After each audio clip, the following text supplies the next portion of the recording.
Hello everyone, so today I'm going to be showing you all how to cast on. And casting on is a very important thing to know when you are knitting because you can't get anywhere without casting on. And there are two methods that I'm going to be showing you.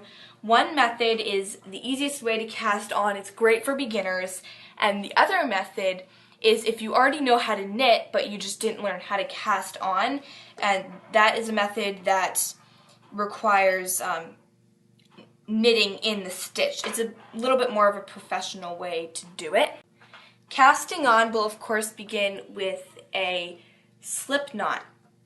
And to make a slip knot, there are many different ways to do it, but the easiest way to do it is to just take your yarn like this, and you're going to wrap it around in a loop, and then you're going to take the piece that's attached to the yarn is going to be what's crossing in front, and you're going to take that piece of yarn and you're just going to bring that through the loop and tighten it, and you'll have this really big loop here which you can tighten around the needle.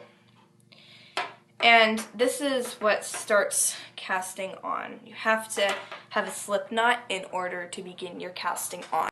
So the first method of casting on is really easy and simple, great for beginners, and you're going to want to have your long yarn right here facing this direction, whatever direction your other needle is going to be.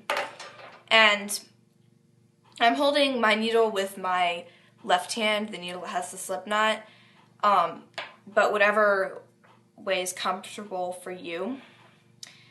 And you're just going to want to have the yarn in the opposite direction here. And what you're going to do is you're going to bring the hand that you're not holding the needle with, you're going to bring that thumb underneath the yarn, then you're going to loop it around and bring the needle through your yarn here that was on your thumb.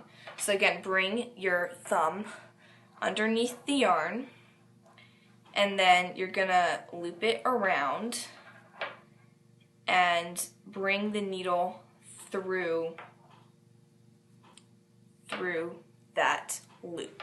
So now I'm going to be teaching you the other way on how to cast on. Again, for this method of casting on, you are going to need a slip knot. And I just made the slip knot in the same way that I did before. And again, there are many different ways of making a slip knot, so if you know another way of making a slip knot, then go ahead and do whatever way you're comfortable with. So after you've created your slip knot, what you're going to do is you're going to knit a stitch. And as I said, this method is what you would want to do if you already know how to knit. So you're just going to want to go ahead and knit a stitch however way you learned how to knit a stitch. Some people hold their yarn with this hand and some people hold it in this hand. So whatever way you learned is what you're going to want to do. It works either way. So I'm just going to knit a stitch. Sorry if my needles are clanging against the table a little bit. And usually you would take your needle off, but you're just going to bring it around and loop it through. That might have been a little bit complicated, so you're just going to knit a stitch, okay? I'm just going to kind of slow, knit a stitch, and usually you would bring that off, but you're just going to come around and bring the needle through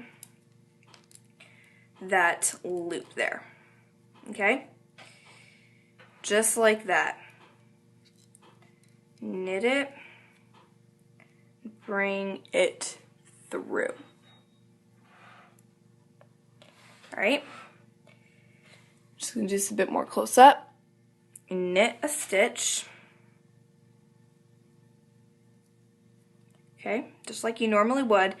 And then instead of taking it off, just come around and bring it through. If any of these methods helped you, don't forget to thumb up the video. And also don't forget to subscribe to my channel. And I guess I will see you in the next video.